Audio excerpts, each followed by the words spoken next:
మాతృదేవోభవ. ఉద్యోగములు చేసి ఊళ్ళేలినను గాని భార్య ఏనియో ప్రేమ పంచబోదు. అడుగడుగునబడి మడుగులు తినగాని పతిదేవుడు కటాక్ష భావమిడడు.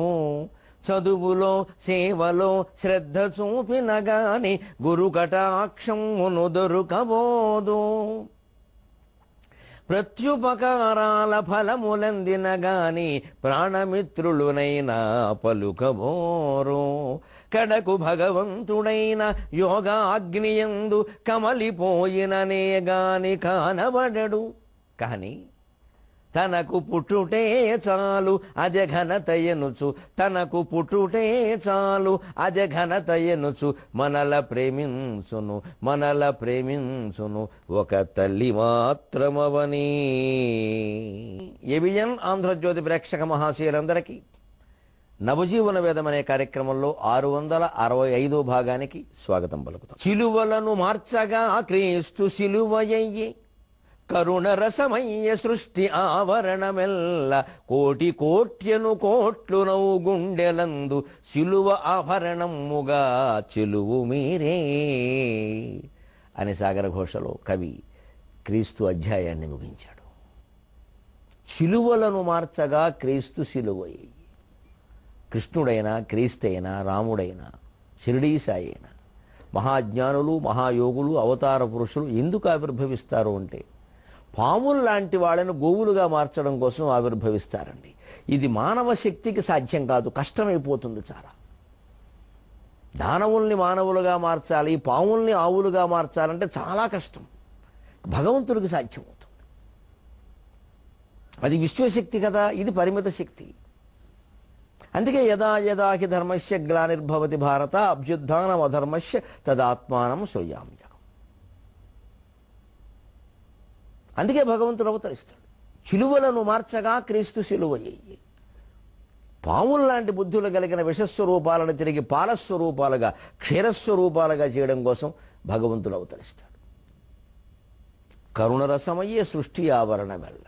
ఆయన పుట్టినందువల్ల అక్కడి నుంచి కాలం అంతా కరుణరసానికి ఆవరణమైంది. అందుకే క్రైస్తవ మతాన్ని అనుసరిస్తున్న సోదరులకి నమస్కారం పెట్టి కోరుతున్న, కరుణ మీ ప్రధాన ఆయుధం కావాలి.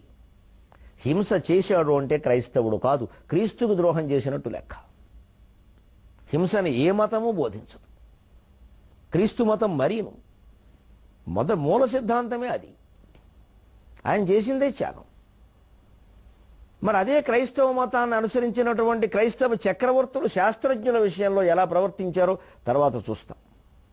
ఎందుకు ఇలా మారుతున్నాయి అన్ని మతాలన్నీ? అన్ని మతాల వాళ్ళం ఆలోచించాలి. ఎందుకు ఇలా మారుతున్నాయి? అసలు మూల గ్రంథాల్లో చెప్పింది ఏమిటి, మనం చేస్తున్నది ఏమిటి? మహానుభావుల్ని కృష్ణుడు క్రీస్తు అని ఏం లేదండి, అందరినీ విగ్రహప్రాయంలో చేసేసాం. మనం బొమ్మల్ని చేసేసాం. మన ఆట మనం వాడేస్తున్నాం ఇక్కడ. అంతే. భగవంతుడు అప్పటి నుంచి ఎప్పటి వరకు మళ్ళీ పుట్టడానికి సంకోచిస్తున్నాడు. పుట్టు ఉపయోగం ఏం లేదు అబ్బాయి, ఇంకో విగ్రహం పెరుగుతుంది అంతే. ఇంకో అభిషేకం, ఇంకో పులిహోర, ఇంకో అన్నం, ఇంకో ప్రసాదం అంతే. ఇంకో వారం ఏదో రోజు, ఇష్టమైన రోజు ఒకటి ఉండాలిగా మనకి. ఆయనకి ఏ రోజు ఇష్టమని అడుగుతారు అజ్ఞానంగా. భగవంతుడికి ఇష్టమైన రోజు ఉంటుందా? ఎంత అజ్ఞానము. ఏదో ఒక చారిత్రక సంఘటన ఆ రోజు జరుగుండొచ్చు అంతే, అంతకుమించి ఇష్టమయ్యేది ఏం లేదు అక్కడ. దాన్ని అలా అర్థం చేసుకోవడం మానేసి ఇక ఆ రోజు గుళ్ళోకి జనాభా ఎక్కువ, ఆ రోజు ఈ చర్చికి జనాభా ఎక్కువ. అదేం లేదు, భగవంతుడికి అన్ని రోజులు ఒకటే. ఒకరోజు ఇష్టపడి ఒకరోజు ఇష్టపడకపోతే దేవుడు ఎలా అవుతాడండి? జీవుడు అవుతాడు. కానీ అంతటి త్యాగాన్ని ఆయన చేపట్టే కోటి కోట్యను కోట్లును గుండెలందు శిలువ ఆభరణముగా చెలువు మీరే. భాషాపరమైన ఒక విషయం. కోటాను కోట్లు అంటాం సాధారణంగా. కానీ కావ్యాల్లోనూ పద్యాల్లోనూ రాసేటప్పుడు మనం కోటాను కోట్లను రాయకూడదు. సంధి తప్పు.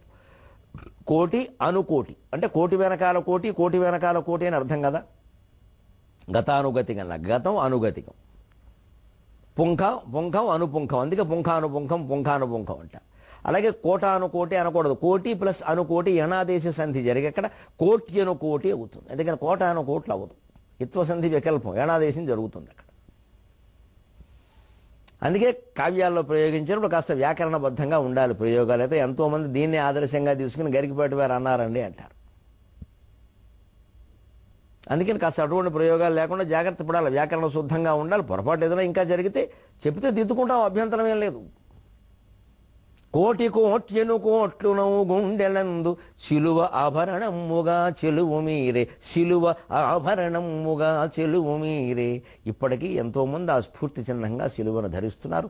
వారికి, వారి దైవానికి అందరికీ నమస్కారం. మనం కోరుకునేది సామరస్యం. ఇప్పుడు ఇందులోంచి తరంగం ఏ ఘట్టంలోకి ప్రవేశిస్తుందో చూడండి. కవి ఎంత కరుణ కురిపించినా లోకంలో ఆ కరుణే నిలబడుతుందని ఏం లేదయ్యా.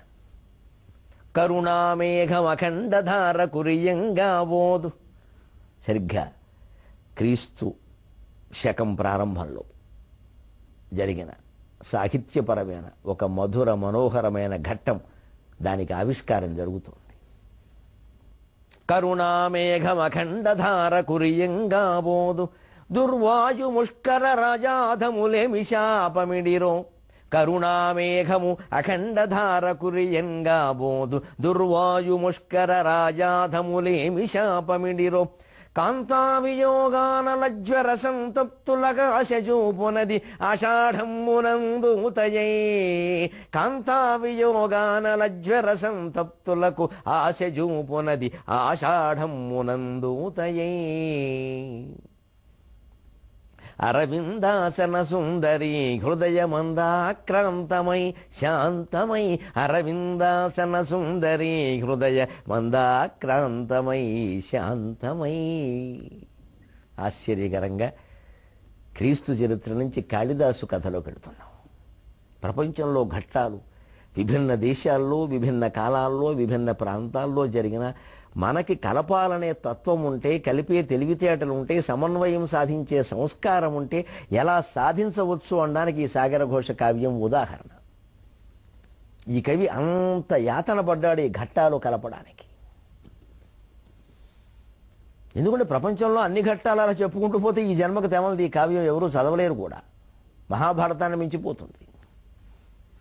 నాటి భారతం 18 పర్వాలైతే నేటి భారతం 18 పేజీలే అన్నాడు మహాకవి శ్రీశ్రీ. అంచేత సంక్షిప్తత పాటించాలి. క్లుప్తత, ఆప్తత, గుప్తత ఈ మూడు కవిత్వానికి ప్రధానం. చెప్పేది క్లుప్తంగా చెప్పాలి, అంతా చెప్పకూడదు. మొత్తం వివరంగా చెప్పడానికి చరిత్ర కథ కాదు, పాఠం కాదు, దినపత్రిక కాదు, వ్యాస సంపుటి కాదు.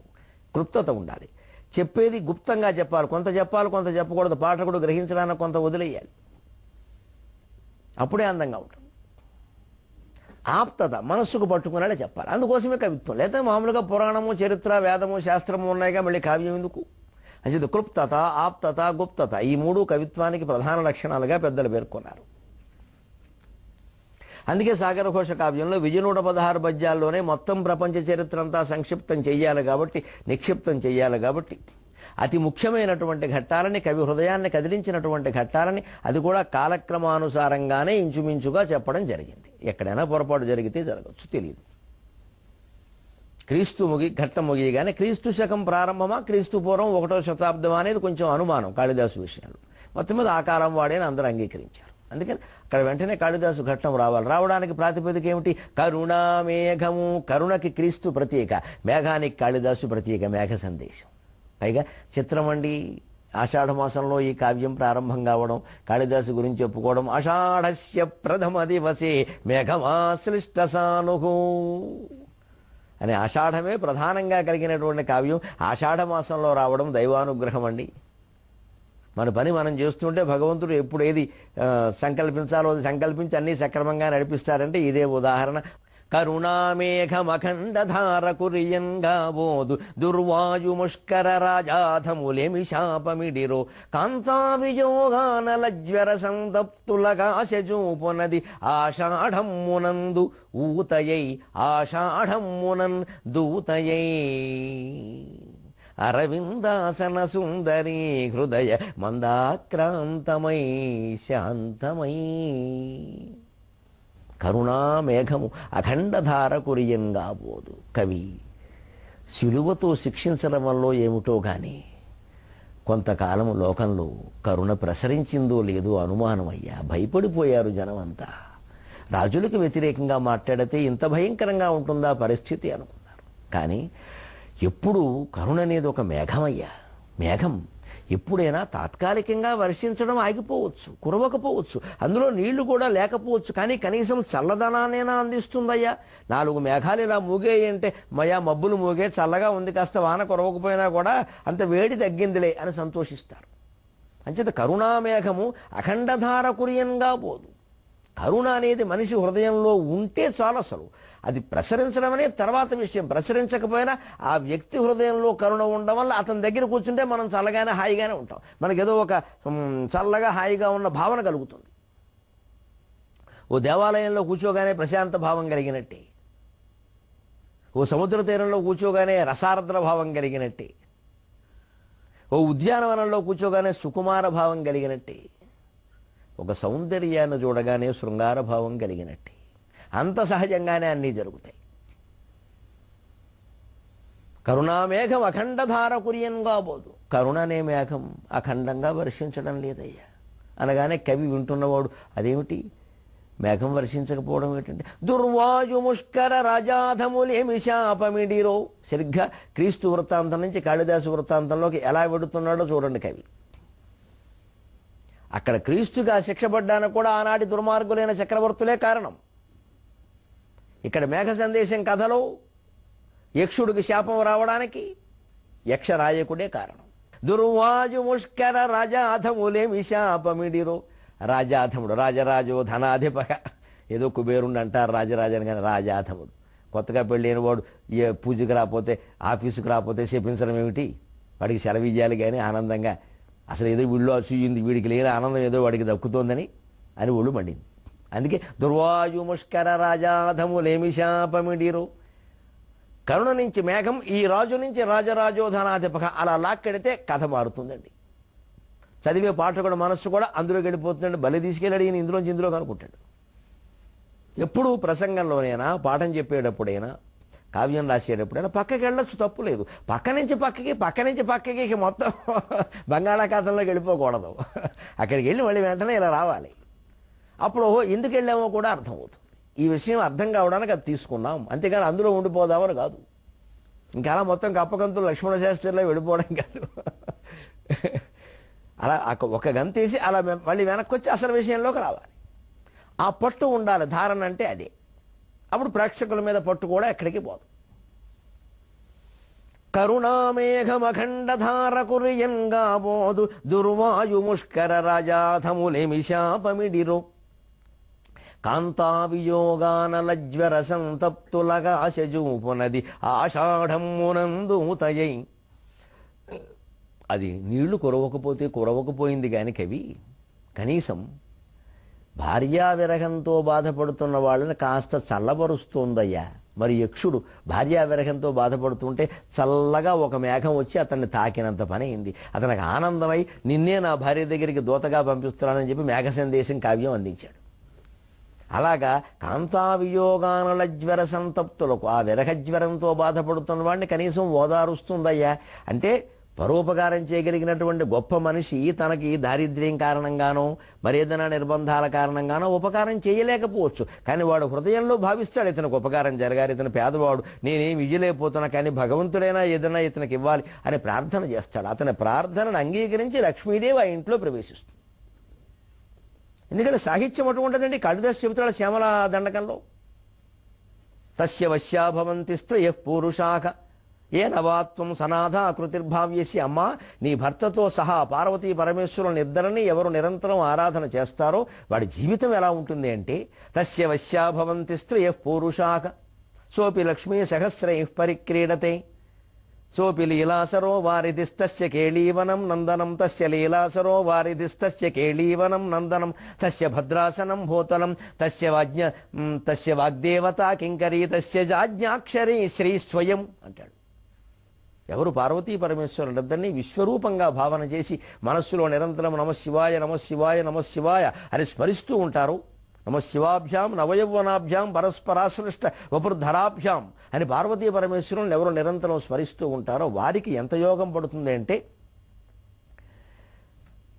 తస్య వశ్యాభవంతి స్త్రియః పురుషాః. లోకంలో స్త్రీ పురుషులందరూ అతనికి వశ్యమైపోతారు. సోపి లక్ష్మీ సహస్రై పరిక్రీడతే, 1000 మంది లక్ష్మీదేవులు ఆయన వెనకాల తిరుగుతూ ఉంటారు, అంత సంపద వస్తుంది అతనికి. తస్య లీలాసరో వారితికి, సముద్రం అతనికి ఈత కొట్టే చెరువు అవుతుంది, ఈత కొలనవుతుంది, స్విమ్మింగ్ పూల్. సముద్రం అతనికి ఈత కొలనవుతుంది. తస్య కేళీవనం నందనం, నందనవనం అతను క్రీడించే ఉద్యానవనం అవుతుంది. తస్య వాగ్దేవత కింకరి, సరస్వతీ దేవతని నాలుక మీద నాట్యం చేస్తుంది. అంతేకాదు తస్య ఆజ్ఞాక్షరి శ్రీ స్వయం, అతను ఎవరింటికి వెళ్ళమంటే వాళ్ళ ఇంటికి వెళ్ళి వాళ్ళని అనుగ్రహిస్తుంది లక్ష్మీదేవి. కవికి అంత శక్తి ఉంది. సరస్వతి ఉపాసన కారణంగా, పార్వతీ పరమేశ్వరుల ఆరాధన కారణంగా, వెరసి ఒకే ఒక దైవ స్వరూపాన్ని నిరంతరం మనస్సులో ఆరాధించడం కారణంగా వస్తుంది. దైవభక్తి అంత గొప్పది. అదే తేడా. అది మనం సాధించేటువంటి ప్రయత్నం చేయాలి. ఆ కాంతావియోగానలజ్వర సంతప్తులకు ఆశ చూపనది ఆషాఢమునందూతయ్యి. అక్కడ రెండు అర్థాలు కాస్త పదం విరుచుకోగలుగుతాయి. ఆషాఢమునందూతయ్యి, మేఘ సందేశ కావ్యంలో ఆషాఢంలోనే దూతగా వెళ్ళింది. ఆషాఢమునందు ఊతయ్యి. పైగా ఆషాఢ మాసంలో ఎప్పుడూ కొత్త దంపతుల మధ్యలో విరహం ఉంటుంది. ఆషాఢంలో అత్తారింటికి వెళ్ళనివ్వరు. ఇప్పుడైతే ఇద్దరు వేరే చోట ఉంటున్నారు కాబట్టి అది వేరే విషయం. పూర్వం అత్తారింటికే వెళ్ళాలి, అత్తారింటికి అల్లుడు రావడానికి వీలు లేదు, ఈ కోడలు అత్తారింటికి వెళ్ళడానికి వీలు లేదు అని చెప్పి దంపతులకు విరగమేగా. అందుకని కనీసం కాస్త చల్లబాటు మేఘం కిటికీలోంచి పలకరించి మీ ఆవిడ బాగానే ఉంది ఏమనుకోక, నేను ఇప్పుడే ఆ ఊరి నుంచి వస్తున్నానని చెబుతుంది. అదే మేఘ సందేశం. ఇక్కడ కవి పడిన ఒక వేదన తెలిసిన వ్యక్తిగా నేను చెబుతున్నా.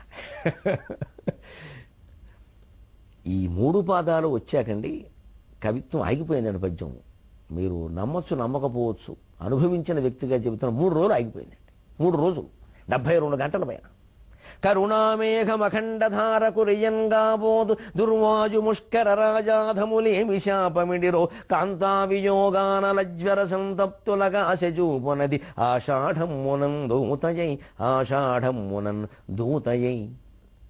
ఆ చివరి పాదం రావాలి, రకార ప్రాసతో రావాలి. నా భావన ఏమిటంటే సరస్వతీదేవి రావాలి, మేఘ సందేశం కావ్యం రావాలి, వీలైతే అందులో ఉండే ఛందస్సు కూడా రావాలి. ఆ మాట చూడగానే ఇది మేఘ సందేశం గురించి అన్నాడు అని అనుకోవాలి. దొరకలేదండి, ఏవో వస్తున్నాయి.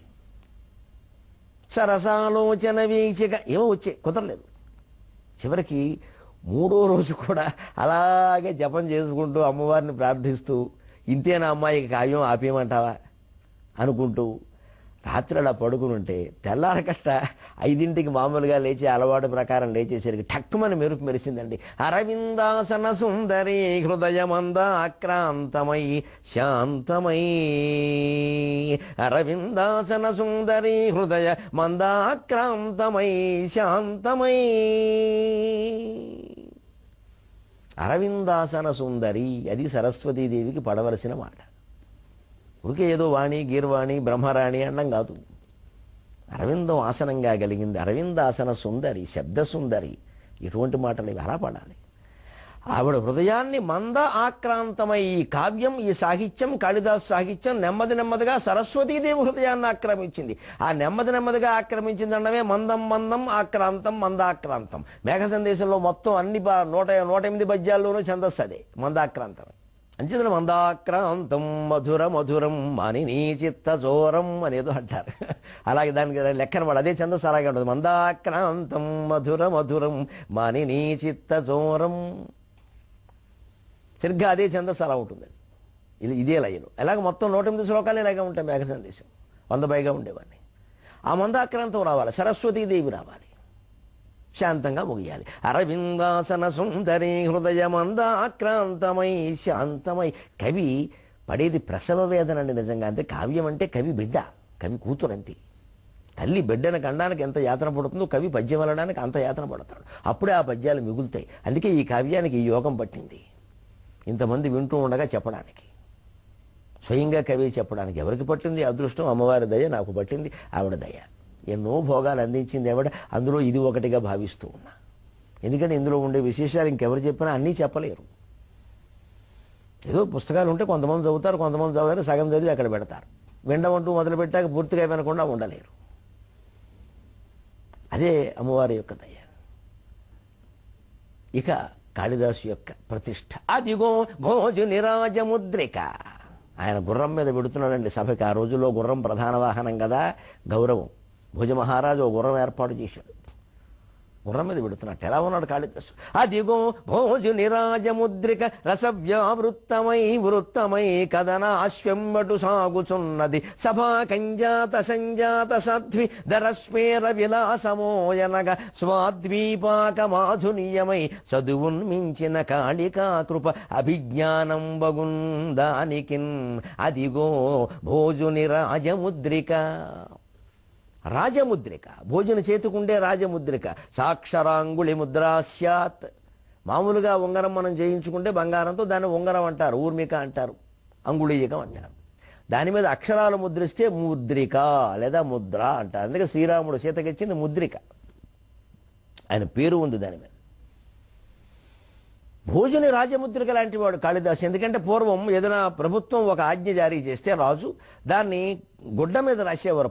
పటం అంటే వస్త్రం రాసేవారు. అక్కడ ఉండే మషీపంకం లాంటిది ఏదో బత్సలాకు రసం అది ఉండేది, దాంతో రాసేవారు. మరి అది రాజుగారే ఆజ్ఞ అనడానికి ఏమిటి? ఎవరో గుడ్డ వస్త్రం పట్టుకొస్తారు, ఎవరో బత్సలాకు రసంతో రాసేస్తారు. అది జీవోనా గవర్నమెంట్ ఆర్డర్ అవుతుందా?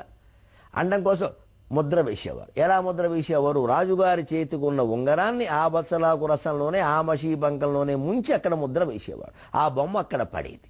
అందుకోసం రాజుగారి పేరు, లేదా సూర్యవంశపు రాజులు అయితే సూర్యుడు బొమ్మ అలా ఏవో దాని మీద ఉంగరం మీద ఉండేవి. కృష్ణదేవరాయలు అయితే కృష్ణ అనేదో పేరు, అంటే ఆయనకి ఇష్టమైన పేరు. ఆ ముద్ర ఉండి ఆ ముద్రలో ఆ మషీబంకంలో ఆ ముద్రలో ఆ పేరు కనపడితేనే అది రాజముద్ర. అదే జీవో గవర్నమెంట్ ఆర్డర్. ఎవరైనా ఉంగరం పట్టుకెళ్ళిపోతే పెద్ద గొడవ అయిపోతుంది. అదేగా ముద్ర రాక్షస నాటకం అంతా కథ. ఆ ఉంగరం పోయింది, రాక్షస మంత్రి ఉంగరం పోయింది, దాంతో దొంగలేక పుట్టించారు. రకరకాలు జరుగుతాయి. ఆ కాలంలో కాళిదాసు చెప్పాడు అంటే రాజుగారు చెప్పినట్టే. అందుకే భోజన రాజముద్రిక ఆయన. రసవ్యావృత్తమై వృత్తమై కథనాశ్వెమ్మటు సాగుచున్నది. రసం, సాహిత్యంలో ఉండే రసమయ వాతావరణం అంతా ఒక స్వరూపం ధరిస్తే అది కాళిదాసు. అందుకే ఆయన ఇతివృత్తాలన్నీ అంత బాగున్నాయి. సభా కంజాత సంజాత సాధ్వి దరస్మేర విలాసమోయనగా. కంజాతము అంటే పద్మం, కంజాత సంజాత అంటే లక్ష్మీదేవి. అందుకే సభా కంజాత సంజాత సాధ్వి అంటే సభ అనేటువంటి లక్ష్మీదేవి. సభకి లక్ష్మీ కళ ఎప్పుడు వస్తుంది అంటే కాళిదాసు వస్తే, లేకపోతే కాళిదాసు లేకపోతే అది సభ కాదు. ఆ వైభవం, ఆ తేజస్సు.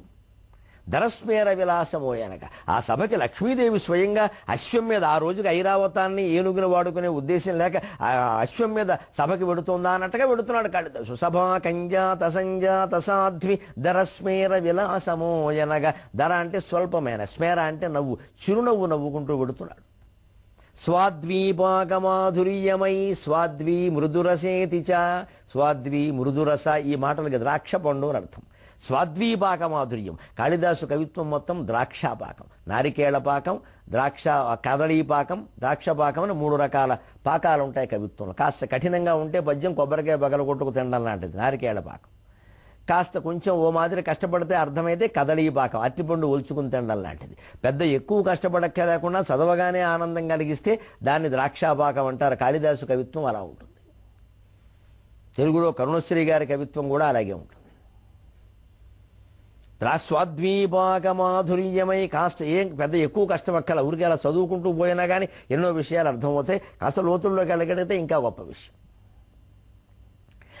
ఎందుకు ఇలాంటి యోగం పట్టింది ఈ కవికి, ఇతరులకు లేనిది, ఆ కాలంలో ఎవరికీ లేనిది అంటే చదువున్మించిన కాళికా కృప అభిజ్ఞానం బగుందానికి. ఆయన ఏం చదువుకున్నాడు, ఎక్కడ చదువుకున్నాడు అనేవి చరిత్రలో రకరకాల కథలు ఉన్నాయి, కట్టుకథలు ఉన్నాయి, పుట్టుకథలు ఉన్నాయి, చారిత్రక సత్యాలు ఉన్నాయి. వాటి లోతుల్లోకి మనం వెళ్ళం, ఇది కావ్యం కాబట్టి. కానీ మొత్తం మీద ఒక్కటి మాత్రం సత్యం, అతని చదువును మించినటువంటి గొప్ప అమ్మవారి అనుగ్రహం ఏదో ఆయనకి ఉంది, లేకపోతే అంత బాగా రాయలేడు. అది నిస్సందేహమైన విషయం.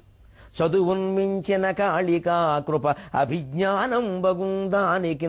దానితో పాటే మనం ఇంకోటి గుర్తించాలి. అంతటి అమ్మవారి కృప ఆయనకి కలగడానికి ఆయన కృషి, ఆయన భక్తి, ఈ రెండే ప్రధాన కారణాలు. మనం కూడా మన ధర్మాన్ని మనం చేస్తూ మన కృషి మానకుండా మనస్సులో నిరంతరం అమ్మవారిని స్మరిస్తూ ఉంటే కాళిదాసుని కరుణించినట్టే మనల్ని కరుణిస్తుంది ఆవిడ. అలాంటిది కాళిదాసు యొక్క కవిత్వం. ఉపమా దీప శిఖా స్వయం వరణముల్ ఆయన కావ్యాల్లో ఉండే విశేషాలు. ఉపమా దీప శిఖా స్వయం వరణముల్ హోమ ప్రభాధేనువుల్ విపులోర్వీతర సంచరత్ పదగతుల్ విన్వీధి పెన్వాగులో అపరాహ్నంబున భానుదీప్తులు ఋతువ్యాఖ్యానముల్ పార్వతీ తప ఉత్కంఠలు కాళిదాసు కవితల్ తారుణ్య కారుణ్యముల్.